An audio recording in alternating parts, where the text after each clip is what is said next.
Assalamualaikum warahmatullahi wabarakatuh. Perkenalkan, nama saya Siti Nur Aisyah. Pada video kali ini saya akan membahas tentang permasalahan lingkungan yang ada di negara Bolivia serta upaya-upaya apa saja yang dilakukan negara tersebut untuk mengatasi masalah di lingkungannya. Berikut videonya, selamat menyaksikan.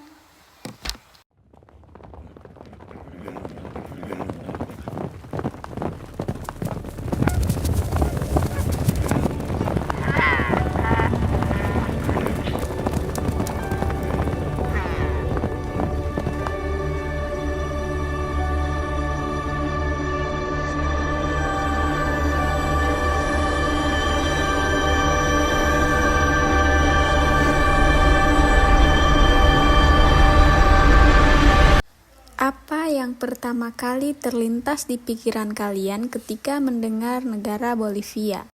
Oke, Bolivia memiliki kelompok nasional atau kelompok masyarakat. Republik Bolivia saat ini sudah berganti nama Negara Plurinasional Bolivia sejak tahun 2009. Terletak di wilayah pegunungan Andes, negara bekas wilayah kolonial Spanyol ini mempunyai tempat-tempat tinggi di dunia yang hanya bisa ditemui di negara ini. Negara Bolivia juga mempunyai beberapa persamaan dengan negara Indonesia, seperti mempunyai multi budaya dan bahasa. Bolivia atau secara resmi dikenal dengan nama Negara Plurinasional Bolivia adalah negara yang terkurung daratan di Amerika Selatan. Hal tersebut menjadikan negara Bolivia tidak mempunyai wilayah perairan laut. Negara ini berbatasan dengan negara Brazil di bagian timur dan utara. Di bagian tenggara berbatasan dengan negara Peru, sebelah selatan dengan negara Argentina, berbatasan dengan negara Chile di bagian barat daya, dan berbatasan dengan negara Peru di sebelah barat laut. Selanjutnya, luas wilayah negara Bolivia yaitu sekitar 1.098.581 km persegi.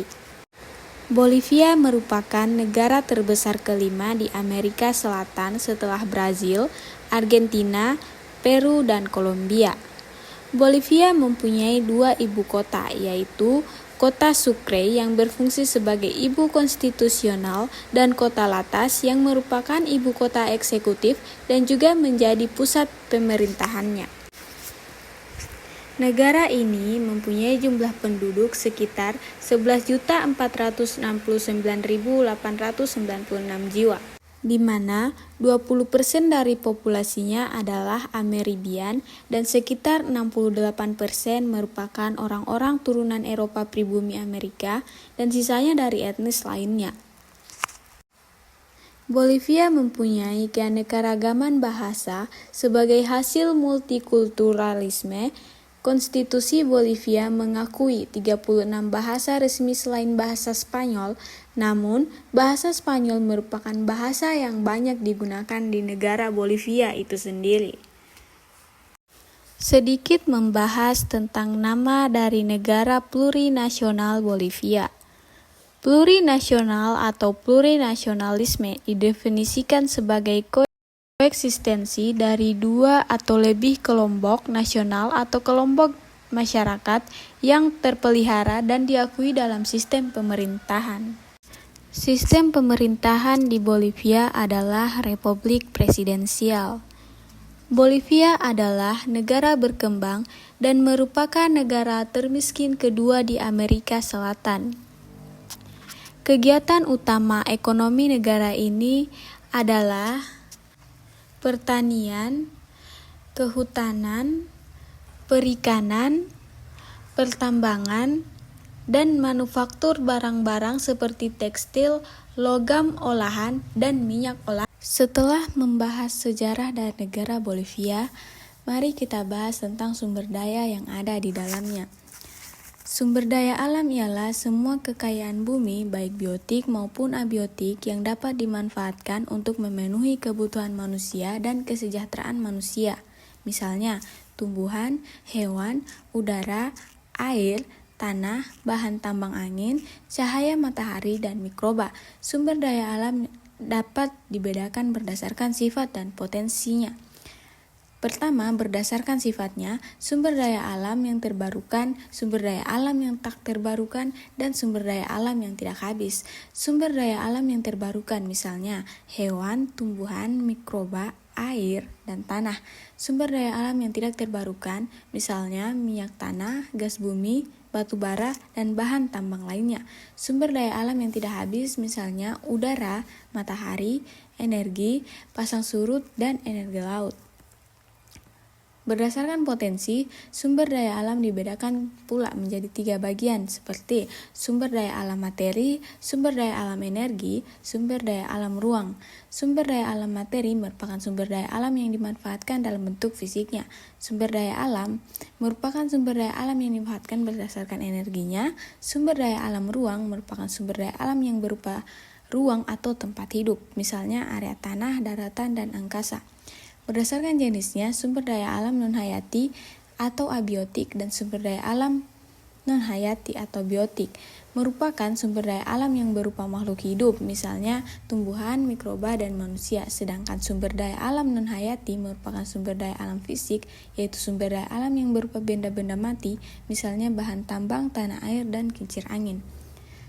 Sumber daya alam terbarukan.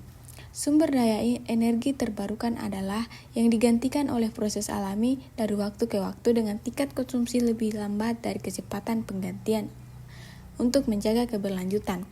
Sumber daya alam tak terbarukan. Sumber daya alam yang tidak dapat diperbarui oleh sumber daya alam yang apabila digunakan secara terus-menerus akan habis. Biasanya, sumber daya alam yang tidak dapat diperbarui berasal dari bahan tambang. Berikutnya, permasalahan lingkungan di negara Bolivia.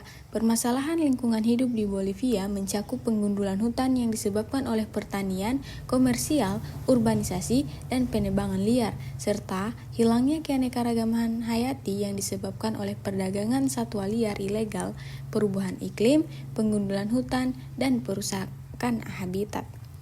Sejak tahun 1990, Bolivia mengalami urbanisasi yang pesat sehingga menimbulkan kekhawatiran mengenai kualitas udara dan polusi. Selanjutnya, penggundulan hutan. Dalam beberapa tahun terakhir, pertumbuhan daun koko telah meluas di Bolivia. Untuk menciptakan ruang bagi perkebunan besar ini, sebagian besar wilayah telah digunduli melalui operasi tebang dan bakar. Diperkirakan 4 hektar hutan perlu dibuka untuk setiap 1 hektar lahan yang dibutuhkan untuk budidaya koka. Penebangan hutan yang sering dilakukan secara ilegal di Bolivia dan kebakaran hutan merupakan penyebab tambahan deforestasi. Penebangan liar bahkan terjadi di Taman Nasional dan wilayah adat Aman Lisobari yang merupakan tanaman negara yang ditetapkan. Kekhawatiran mengenai dampak pembakaran liar terhadap penggundulan hutan begitu serius sehingga pada tahun 2011 pengunjuk rasa di Bolivia mampu menghentikan pembangunan jalan raya yang akan meningkatkan akses ke wilayah Timnes.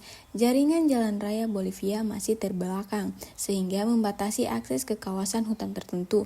Namun, seiring dengan kemajuan negara ini, pembangunan jalan yang diperluas mungkin tidak hanya menyebabkan deforestasi, tetapi juga meningkatkan akses bagi para penebang liar ke kawasan hutan tersebut. Berikutnya, spesies langka. Terdapat 452 spesies endemik Bolivia yang diklasifikasikan oleh Daftar Merah IUCN sebagai terancam. Berikutnya, limbah yang ada di negara Bolivia. Pengolahan sampah mempunyai tingkat urgensi yang tinggi di Bolivia. Bank Dunia melaksanakan program bantuan teknis bertujuan proyek pemulihan bencana dan pengurangan kerentanan untuk meningkatkan kapasitas negara dalam merespon bencana lingkungan dan pengolahan. Limbah yang diperlukan akibat peristiwa ini, pengendalian yang diterapkan meliputi pengendalian erosi dan limpasan, pengolahan bahan bakar, sanitasi, lokasi, pengolahan sampah, dan puing-puing konstruksi, pengolahan pestisida, pengolahan debu, serta pengurangan kebisingan. Layanan pengumpulan sampah di Bolivia sangat bergantung pada pembuangan sampah terbuka, khususnya di komunitas kecil. Pembuangan terbuka adalah tindakan membuang limbah dengan cara dapat membahayakan lingkungan dan menjadikan limbah tersebut rentan terhadap pembakaran terbuka, paparan berbagai elemen lingkungan, dan pemulung. Sistem informasi geografis. telah terbukti memberikan dampak positif terhadap pengolahan sampah di negara-negara seperti India dan Uganda. Ketika digunakan bersama sistem pengolahan limbah, GIS memberikan penunjuk dan penanganan limbah dan lokasi pembangunan yang lebih baik, pelaporan keselamatan pengamatan yang lebih baik, dan penindakan yang lebih jelas dan proaktif terhadap analisis mengenai dampak lingkungan atau AMDAL. Tempat pembuangan air dan daur ulang. Di Bolivia, hanya 8% tempat pembuangan sampah yang diatur dan jumlah daur ulang kurang dari 4% dari total sampah yang dihasilkan di negara tersebut. Pada bulan September 2019, COOP menerapkan program pengolahan sampah di Kota Madya, La Paz bertajuk. Berikutnya, polusi udara yang terjadi di negara Bolivia. Polusi udara di wilayah dataran rendah Bolivia bagian timur dan Amazon, kualitas udara tetap tinggi sepanjang tahun kecuali selama 4 bulan musim kemarau. Ketika wilayah tersebut rentan terhadap kebakaran meningkat di wilayah ini selama beberapa dekade terakhir karena perluasan kegiatan pertanian. Kota-kota yang terletak di ketinggian di atas 2.000 meter seperti La Paz, El Alto, dan Cochabamba menghadapi masalah polusi udara yang signifikan. Kota-kota ini adalah rumah bagi hampir 50% penduduk Bolivia dan telah berkembang pesat sejak tahun 1950-an. Ekspansi yang pesat telah menyebabkan peningkatan jumlah kendaraan bermotor dan industri di wilayah perkotaan tersebut sehingga menjadikan mereka sebagai penyumbang utama polusi udara. Emisi kendaraan berkontribusi sehingga 35% terhadap partikel di udara di kota-kota dataran tinggi ini. Kontributor utama polusi udara lainnya adalah pembakaran limbah pertanian dan rumah tangga. Di beberapa bagian kota-kota ini, konsentrasi partikel udara yang lebih kecil dari 10 mikrometer adalah 2,5 kali lebih tinggi dibandingkan rata-rata di Amerika Latin dan Karibia, dan sebanding dengan kota-kota di Amerika Selatan yang sangat berpolusi seperti Santiago dan Mexico City. Di luar wilayah perkotaan, polusi udara dalam ruangan mempengaruhi hampir 80% penduduk pedesaan. Masalah ini berasal dari ketergantungan yang luas pada kayu bakar dan bahan bakar padat untuk memasak dan di masyarakat pedesaan yang kurang beruntung secara ekonomi. Berikutnya, air. Ekspansi wilayah perkotaan Bolivia yang padat penduduk dan padat kemungkinan besar akan mengakibatkan polusi air. Akibat dari memadainya cakupan sanitasi dan kurangnya pengolahan air limbah, penggunaan septic tank yang tidak diatur kemungkinan besar akan memperburuk masalah. Selanjutnya, perubahan iklim. Perubahan iklim di Bolivia telah mengakibatkan peningkatan suhu tahunan rata-rata sebesar 0,1 derajat Celcius per dekade sejak tahun 1939 dan peningkatan sebesar 0,15 derajat Celcius per dekade di kawasan tropis Andes dari tahun 1950 hingga 1994. Perubahan suhu dan kelembapan udara telah menyebabkan penyusunan glaster secara signifikan di daerah pegunungan di negara tersebut, termasuk glaster Saltaya yang kehilangan 50% luas permukaannya dan 66% volumenya sejak tahun 1990. Dengan glaster Chacnoy kehilangan 47,4% luas permukaannya sejak tahun 1990-an.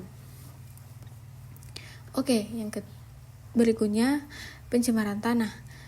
Pencemaran tanah di area tempat pembangunan akhir adalah masalah lingkungan yang signifikan di banyak negara, termasuk Bolivia. TPA sering menjadi sumber kontaminasi tanah akibat penumpukan sampah yang mengandung berbagai bahan kimia berbahaya. Bahan kimia ini dapat mencemari tanah melalui cairan yang merambat dari tumpukan sampah. Berikutnya, polusi pesisir dan laut. Polusi pesisir dan laut di Bolivia adalah masalah lingkungan yang semakin mengkhawatirkan. Berikut adalah beberapa faktor utama yang berkontribusi terhadap polusi ini. Pertama, sampah plastik dan limbah padat. Sampah plastik menjadi salah satu polutan utama di pesisir dan laut di Bolivia. Limbah padat dari aktivitas domestik dan industri seringkali berakhir di pantai dan perairan laut, yang menyebabkan pencemaran dan mengancam kehidupan laut serta kesehatan manusia. Kedua, limbah industri. Limbah dari aktivitas industri, termasuk bahan kimia berbahaya, seringkali dibuang langsung ke laut tanpa pengolahan yang memadai. Limbah ini dapat mencemari air laut dan merusak ekosistem pesisir, termasuk terumbu karang dan habitat laut lainnya. Sampah plastik dan limbah padat. Sampah plastik menjadi salah satu polutan utama di pesisir dari laut Bolivia. Limbah padat dari aktivitas domestik dan industri seringkali berakhir di pantai dan perairan laut, yang menyebabkan pencemaran dan mengancam kehidupan laut serta kesehatan manusia.